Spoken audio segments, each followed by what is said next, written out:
Does your dog ever do anything that just surprises you, where you say to yourself, wow, I didn't see that coming?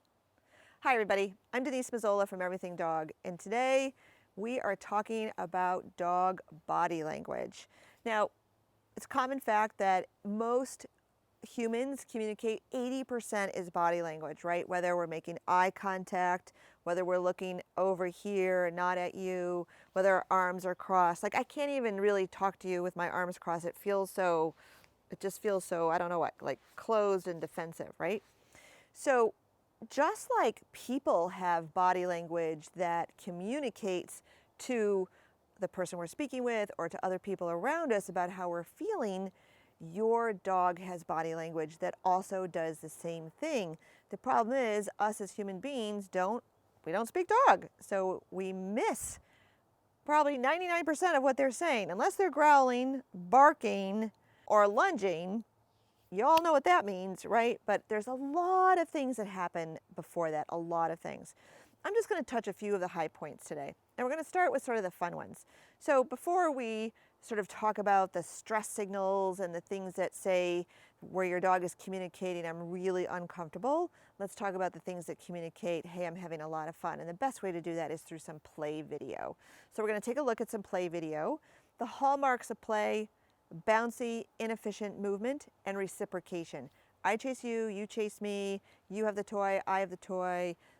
One dog's on the bottom, the other dog's on top, and then that should reverse. It shouldn't all be one dog pursuing the other. In this video, we've got two labs, an older female and a 6 to 8 month old lab puppy. And what I like about this video is it shows the starting and stopping of play on very quick sessions. It's not a pillow fight where it's just play, play, play, play, rough, rough, rough, rough, rough. This is Allie laying down. She offers to roll on her side. She gets up. She does a lot of play bows. There's a lot of spinning around. There's some vocalization, but that's just play. And it's play because everything else says play. Loose, inefficient, bouncy movement, lots of laying down, lots of play bows. It's a really good play session. And I like that the dogs stop and start on their own. So there's time to regroup and sort of check in with each other. Hey, is this okay? Yes, it is. Okay, in this one, we've got Hercules and Ollie. Hercules is the larger dog. He's a Beagle Boston Terrier mix, and Ollie is the Yorkie.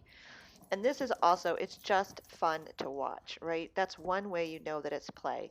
There's some reciprocation. Ollie kind of jumps on Hercules. They stand and look at each other.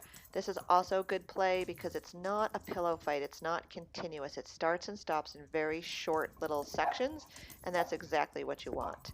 Ollie kind of plays like a cat. He puts his feet up. One of the other hallmarks of play is you're having fun watching it. You're enjoying it. You might take out your phone and want to video it. You might want to take some pictures, right? So always listen to your primitive brain and to your gut, what it's saying in terms of whether your dogs are playing. Okay, so let's take we're going to now look at some video where it's not really play, and the things that tell us that it's not play, one is listen to your gut. If you're sucking in air and you're not sure why, end it. The dog shouldn't be interacting if you're feeling that way. But a dog that's kind of laying on the bottom with their tail tucked, not play. And if you're not sure, remove the dog on top, let the dog that was on bottom get up, and see what that dog does. If that dog goes, oh, thank you for rescuing me, and then goes away, she doesn't want to play. If the dog's like, oh, thanks for holding her down for me, now I can come back and play with her, okay, then it was bothering me more than her. But you got to sort of figure that out. Let's take a look at 3 dogs interacting where they're just meeting each other, sorting it out, but it's very sort of tentative and precarious. You're going to see a lot of slow movement. You're going to see some lip licking. And when dogs lip lick, they are communicating either I'm stressed out and or I don't want to fight with you. Like it's called an appeasement signal that they're offering. They're saying, hey, I don't really want to fight. You're going to see some dogs leaning away from other dogs. So let's take a look at that.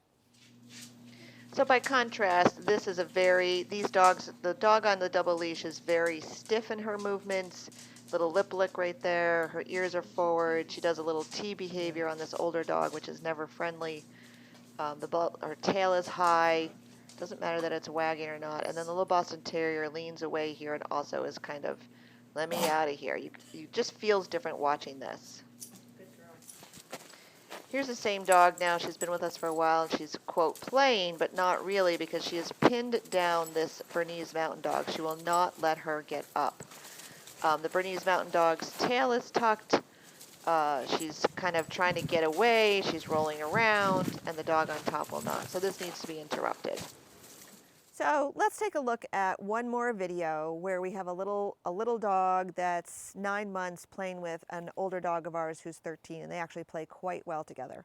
The larger dog tends to guard her toys, so she gets defensive about that. She doesn't like to share her toys with other dogs, and you're going to see a little communication happening there as well. There's no issue because the smaller dog listens and pays attention to what Jubilee is saying and will back away, walk away. He won't keep pestering her to try to get that toy. So let's just take a quick look at that. I love this video. This is so cute. So Bentley is the little doodle mix standing there, and Jubilee is the older dog. Jubilee is right there. She got stiff. She's guarding her toy from the puppy. Little growl. Bentley picks his head up. She's not going to share the toy. She's got both feet on the toy as well. He really wants the toy. She moves her foot on top of it, not by mistake. He tries to get under the rug, which is very funny, to see if he can get it that way. Just keep watching Jubilee. She'll give a stiff and a look right there. Little growl. Bentley stays in the play bow. A little sneeze on Bentley's part. He's frustrated. He can't figure out what he needs to do to get that toy. Granted, there's lots of other toys around, but he wants this one. These dogs have a history together. They play well together, but when Jubilee has a toy, she won't share. Another stiff look right there and a growl by Jubilee. Okay, guys. So thanks for tuning in for this week's 10-minute tip. What I want you to take away from this is we as human beings are very focused on teaching our dog commands. Sit, down, come when called, and we get very upset when they don't listen to us, okay? But I want you to take away from today is that dogs do not speak English. They don't speak in words. Yes, they bark, but 90% of their communication is through head turns, lip licking, yawning, full body shake-offs, whatever they're doing with their body. And it's not a random thing that they're doing. Just like our behavior isn't random, right? We all know where our hands are. Dogs know where their mouth is. So I want you to understand it's great. We need to teach our dogs some English so that we can communicate with them.